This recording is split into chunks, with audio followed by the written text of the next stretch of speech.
Il existe de nombreuses sources d'émissions de polluants comme le transport, le chauffage domestique, l'agriculture ou encore l'industrie. Les polluants émis sont multiples.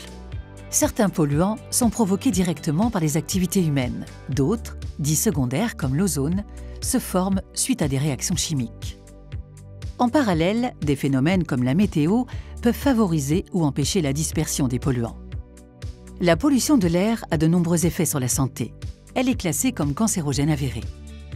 À long terme, elle peut provoquer ou aggraver des maladies respiratoires, cardiovasculaires ou neurologiques. La pollution favorise également les troubles de la fertilité et du développement de l'enfant. La qualité de l'air respiré dans les lieux clos est aussi très importante, car nous passons jusqu'à 90% de notre temps en intérieur. Des sources d'émissions sont spécifiques à l'air intérieur comme les matériaux de construction et de décoration, le mobilier, le manque d'entretien des systèmes de combustion ou les activités des occupants. Une mauvaise qualité de l'air intérieur dans les logements, les bureaux ou les écoles peut être à l'origine d'irritation des yeux, du nez ou de la gorge, de maux de tête ou de troubles de la concentration. Des textes réglementaires fixent les valeurs à ne pas dépasser, à l'échappement des véhicules, en sortie de cheminées d'usines et de grandes installations de combustion. L'Europe fixe également des valeurs limites de concentration à ne pas dépasser dans l'air extérieur. Malgré de nombreux efforts et des progrès constants depuis 30 ans, certains territoires sont en contentieux au niveau national ou européen pour non-respect de ces valeurs. Par ailleurs, le respect de ces valeurs limites ne garantit pas l'absence de risque pour la santé. L'Organisation mondiale de la santé a estimé nécessaire d'aller beaucoup plus loin, en publiant en septembre 2021 de nouvelles valeurs guides. Elles permettent de dessiner une trajectoire pour un monde où la pollution de l'air ne serait plus nocive pour la santé humaine.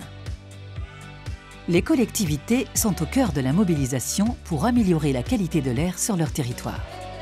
En concevant et en aménageant la ville en tenant compte des enjeux de la qualité de l'air, en repensant la mobilité des personnes et des marchandises, en améliorant la qualité de l'air intérieur des établissements recevant du public, en intégrant la qualité de l'air intérieur dans toutes les phases de construction d'un bâtiment, en aidant au choix de modes de chauffage peu polluants, en développant des alternatives au brûlage à l'air libre des déchets verts.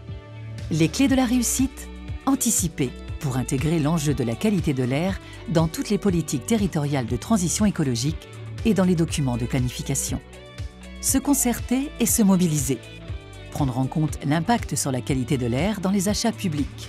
Accompagner les citoyens, notamment avec des aides financières.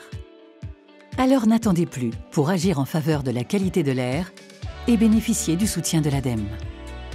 Car améliorer la qualité de l'air, c'est améliorer la qualité de vie et l'attractivité d'un territoire. C'est aussi souvent agir pour le climat.